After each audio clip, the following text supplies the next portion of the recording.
Between school, your friends, and social media, answers are everywhere. But where can you find the truth? Welcome to the StudentCast. We're asking for a friend so you don't have to. What's up, party people? We back at the StudentCast asking questions for a friend so you don't have to. My name is Brynn, and I'm here with my friend. Ka-ayo, and I'm so glad to be here. Brynn, it is hot right now. The summer is gross. tough. Honestly, I just want to only be swimming and snow cones. And we had Italian ice the other night. We did. Heavenly Freeze, and it was delicious. Well, and there's nothing better than going with some friends. Exactly. And people have been like, hey, you haven't had a guest in a while, and we're kind of debating if you even have friends anymore. And they're like, you guys say community a lot. You don't have any. We're here proving that we do still have friends, Yes. and they're with us today. So go ahead and introduce yourselves, guys. What's up, guys? My name is Mason. Hey guys, I'm Logan. There we go. They are here. They're real. They're alive. Okay, these aren't fake. This No. isn't like Chat not paid to be GPT. here. Yeah, exactly. You're definitely not paid to be here. No. Welcome. But anyways, speaking of summer, we did like a summer bucket list earlier. If you go ahead and check We that did. episode. But we talked about Brynn's one was like, I want to travel somewhere Yeah, or I something. was like, oh, dang it. I didn't make it to Jamaica. Yeah, exactly. But we, I don't know if this is a question for you guys. If you guys could travel anywhere in the summer or you had plans to travel, where's some places that you'd like to go if you could just blink and be there right now? This summer specifically? Yeah, this summer specifically. Yeah. Not a big traveler. I am going to be a counselor at Hume, which I'm really excited about. Oh, wow. That's so fun. Okay. Traveling up the hill. Nice. If I can blink and be anywhere, probably Hawaii. That just sounds fun. Like, Yeah, I'm on the here beach. The for it. best. I did go to Hawaii at the beginning of the summer. Oh my god. But we also all went a different place too, We did. all together. Yeah. We went to the Dominican Republic What? a little bit ago, Yes. and these were two of our students that came with us, but they were part of a big team, like 25 students that we took on an exposure trip to the DR. But yeah, guys, what made you want to go on that trip with us? At first, I was like actually really nervous and hesitant to go. I was like, oh, I'm nervous to travel. I'm nervous to be in a foreign country. But just seeing kind of the group that was going, seeing their love for God, seeing how it's the same God in a different country, I just really felt called and like moved to go. Yeah. I'm really glad I did. That's cool. It's cool. And if you don't know, for there are people who are watching or listening in, the Dominican Republic is right next to Haiti, and that's in the Caribbean. So yeah, it is actually kind of farther away. You Yeah. know, it's not like just down the street. So Yeah, it took us 26 hours to get there on the way there. 26. Anyways, Logan, sorry, I didn't mean to cut you off. No. I think for me it was just like super cool to just see how the Lord is the same, and you kind of mentioned that too, halfway across the world. Yeah. Like that was just super cool. To go there and to see how the Lord's love is so consistent. So yeah, that was pretty neat. It's awesome. That's sweet. It's so cool. What was like something that you thought was like, I don't know, hard? So you kind of mentioned like you had a couple of feelings going in, right? Yeah. But then we got to the Dominican Republic and we did say like, hey, we're gonna be team flexible the entire Yeah. time. But you know, like a lot of times people hear about the great stories, which I think we'll talk about that in a second. But Yeah. I think it would be I don't know, it would be a miss if we didn't talk about the human experience of it being what was difficult, you know? I think just being so far out of your comfort zone. Mhm. Like one of the, so I worked at like a little tutoring center, Uh-huh. in like this little place called El Cajon, which like in English translates to the alleyway. So the kids were just tough and they were so sweet. In the morning I got to work with younger kids who were like 6 to maybe like 12. So kind of a big range. But they were precious. And then after lunch, we hung out with like a group of kids who were 16 to like 23. Oh wow. And we taught them English. And being like 16, I was like, sorry guys, like I'm not trying to teach you. So it's just like, I'm gonna be here to be your friend, but still not knowing their language, but trying to teach them. Mine was just like that's tough. I feel like they don't want to, like, I don't know, like if I was in their shoes.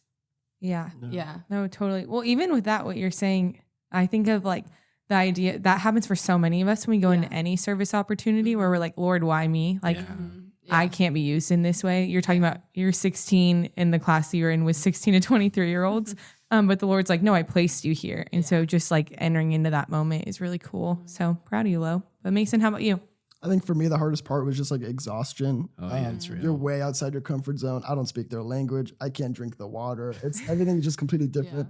And my site was baseball. I don't play baseball. Wow, the Lord really got you. Put me in the right place. Yeah, it was a lot of fun. It was just same as Logan. Like I was just there to be their friend. Yeah. Jake and Logan, they can go play baseball. They can go have fun with that. I'm just gonna be their friend, which is really fun. That is Sweet. That is really cool. Well, So, yeah, baseball site, you guys were literally doing like workouts like all day. We went to the gym with them. We had baseball practice. Went to their games.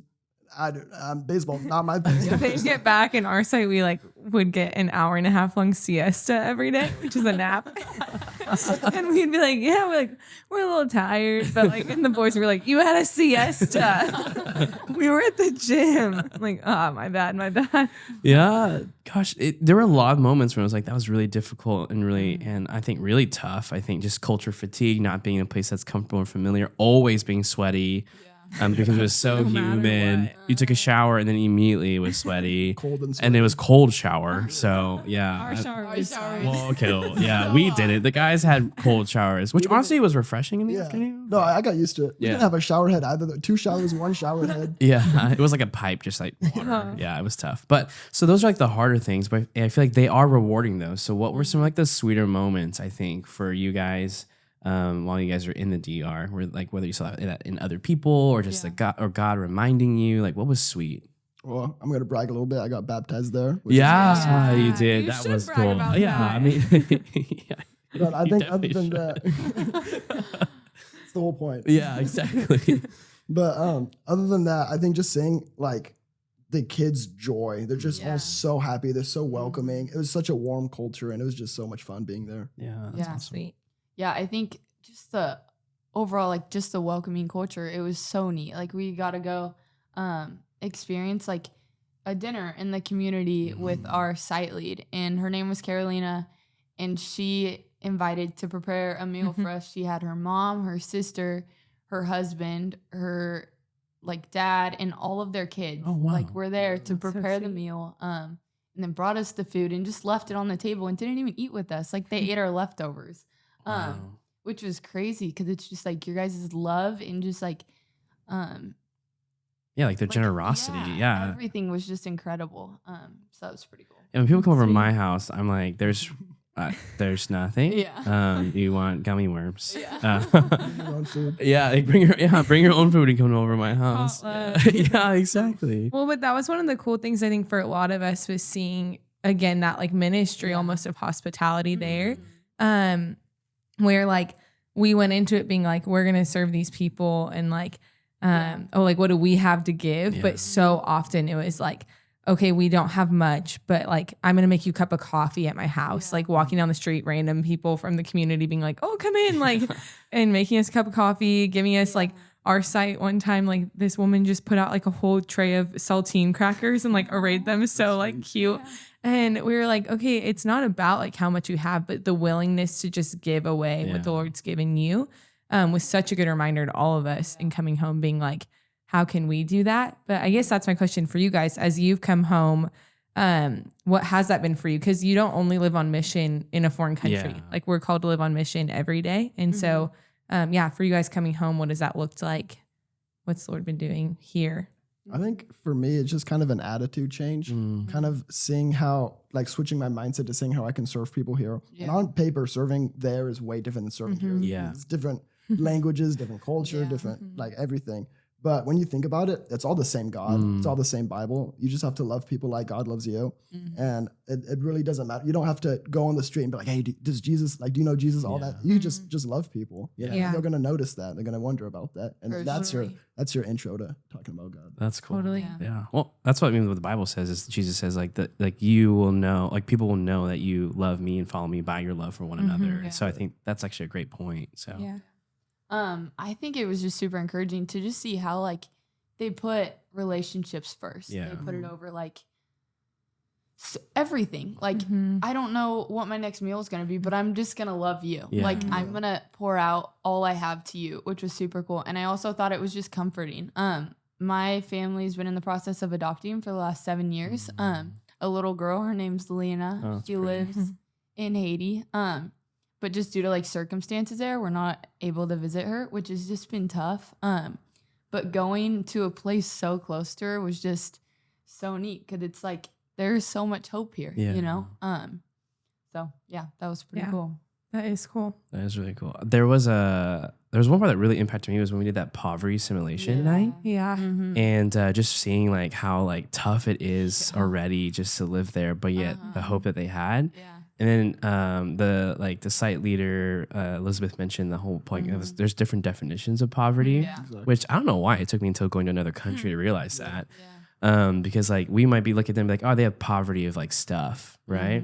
But then I look back at the States, kind of like what you guys are talking about. I think sometimes we have poverty of just like relationship poverty, like relational poverty. You know? That was one of the most convicting things while we were there was at our site. I was with a few girls at Women's Social Work, and our site lead's name was Daisy, Queen Daisy. Yeah. I won't see her again. But she walked us around the community one of the first days, and we got back, and she was like, all right, so do you guys think that the community's rich or poor? Yeah. And all of us were like, Can we say what? And trick question. I think all of us just kind of sat and smiled, like nodded. And she was like, "No, seriously," like made us one by one answer if it was rich or poor and why we thought that. And the community we were in, right? Yeah, like it was like little houses built right on top of each other. People walking around with like no shoes on, like nothing, and so most of us, all of us said that we thought the community was poor. And then she pulled up a passage in 1 Timothy, basically just saying like that if you have your food and water, like the Lord will provide the rest. And like he is sufficient for all we need. And she was like, these people are so rich in faith and like in relationships and in community. But we so often look at them as poor. And I was like, whoa, that's deep. Okay. So like, just even coming home with that mentality of like, how do I see people for more than just like their material needs? Yeah. So that was crazy for me. Yeah. How was that experience for you guys? The like poverty simulation or just experiencing that culture? I think it was I think it was a whole different, like, that's not what I was expecting at all. And just seeing that was just so eye-opening. Like, it's not just, like in America, you think like, oh, everybody like has everything we need. Like we're thriving, you know? But like, it's in such different ways. Like we lack relationships. And I think that was crazy for me to see, just because when you look at America, you're like, whoa. Yeah. You know? Same for me. It was kind of an eye opener. Like money helps, but it's not all about money. And that's kind of what I realized, that like your love for others is way more important. Yeah. I was really convicted that like the people that we were serving with knew their neighbors. Like all their neighbors. I avoid my neighbors. And then some. And then I was like, and then my site lead like drew, he had a piece of paper and he said, all right, just draw like put your name here and then draw some squares around. He said, those are your neighbors. He goes, and fill in the names. I said, old man, one with dog. and then he kind of made a point. He was like, yeah, in America it's a garage culture. Like the garage clicker was the fall of community for you. And I was like, wow. Oh my gosh. Yeah. And so sometimes I just lay in my driveway. That's normal for me. But then I was hanging out, and then our neighbor walked by with her dog, but she had her headphones in. So it felt weird to be like, hello, look at me, you know? So I don't know. It was really convicting to me. So. Yeah. It's cool. But yeah, so speaking of all that kind of stuff, I know that we could talk about this for like ages. Yeah. And there is time for that. And I hope that like whoever's listening would just be like, if they know you guys or even know anyone else on the team, would spend time being, hey, like what did the Lord teach you there while you guys were there? But like for all of you, like, I don't know, what would your encouragement be for people who are listening, whether or not they're like, oh, like, I guess I'll serve when I'm older, or I'll make an impact for God's kingdom when I'm older, or even just like, I had like, when I go abroad, then I'll like do God's work, versus realizing that maybe there's opportunities here. Like, what would you say to them, you know, who thinks that only serving the Lord is only in another country or that kind of stuff? It's really not. Just get outside your comfort zone. That's really the only place you grow. It's just like a muscle. You have to work it out. Get outside your comfort zone, stretch it a little bit. But you're gonna grow a lot from it, and you're gonna see other people grow. It doesn't have to be in a foreign country. It's the same God, like I said. Just love people. Yeah. That's good. Yeah, kind of similar. Like I just think it's really easy to think like, oh, if I want to like love this person, or if I want to pour out like into their relationship, like I have to do X, Y, and Z. Like there's so much. But sometimes like loving people can just be like being in their presence and just like listening, even if you don't understand what they're saying, or just like stuff like going to the Dominican and just like sitting with these kids meant so much to them. And I didn't know a single word they were saying, you know? So yeah, I think like presence is, you can do that wherever you are. Yeah. Totally. Yeah, that was my biggest thing, just that idea of ministry of presence. Like, so often we think of serving as these big acts. Like, and even I think that's why exposure trips are like, well, that's like we're going to a different country. Yeah. But that here, it's like the little moments. And that ministry of presence wherever you are, just saying like, hey, I'm here and I'm like open to what the Lord has for me and for this relationship. And when I see a door open to love you, and to like, if there is that open door to talk about Jesus and his love for people, then take it. Yeah. And use whatever giftings the Lord's had, like given you, to do that. But you won't know unless you just start trying to serve. Yeah, I agree. And then I think, I think you guys are starting to serve even more while you guys are back in the States, right? And so I like, how's that? Was that because of your time in the DR, or did you already feel like you had an inkling to like possibly serve, but like that was like the catalyst for you? I don't know. Like, how was that for you guys now? I think serving has always been something that I've like felt I had to do just because that's how I've been raised. But I think that my perspective on serving has changed since the DR, where it doesn't have to be like labor. I don't have to go like clean up someone's house or something like that. I don't have to do like actual labor to serve people. Yeah. That's what I've realized from the DR. That's cool. Yeah, that's literally the exact same thing I was going to say. Like, it's not like necessarily like a checkbox. Like, oh, I went here and served today. Like, if it's like that, then what's the point, you know? And I think I just realized that with going to the Dominican, like, that's for sure. Well, that made me really curious. I'm sorry. So, like, why do you feel like that we think that serving is like just a checkbox or something? You know, like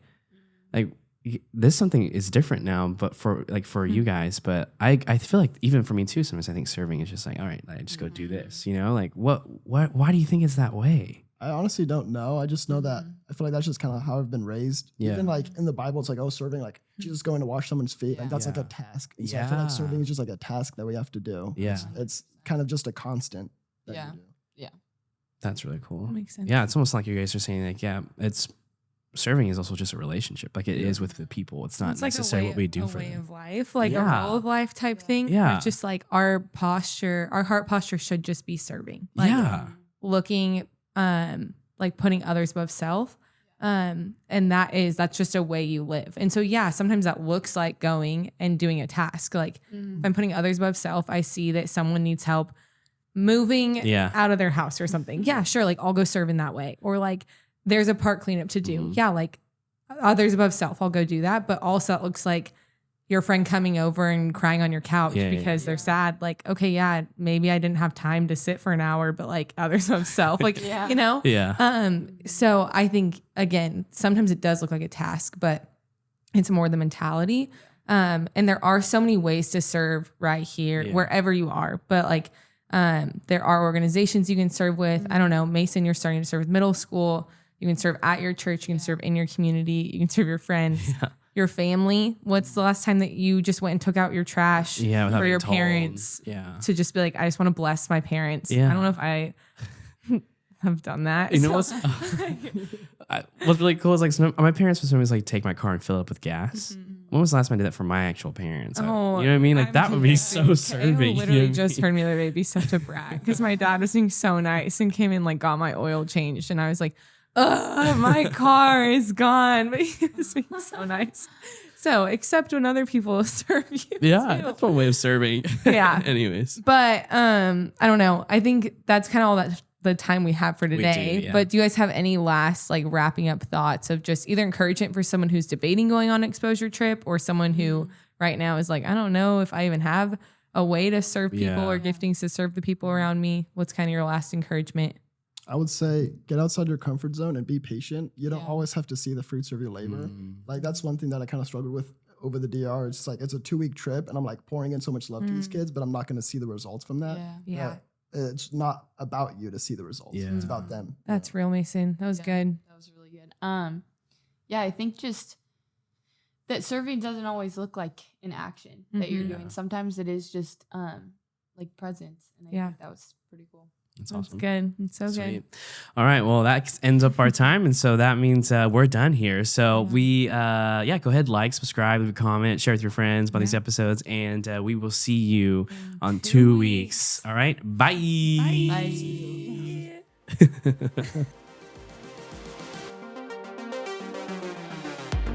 Thank you for listening to this episode of the Well StudentCast. As always, don't forget to subscribe and tell your friends about us. For more information about the Well Student Ministries, visit thewellcommunity.org/students.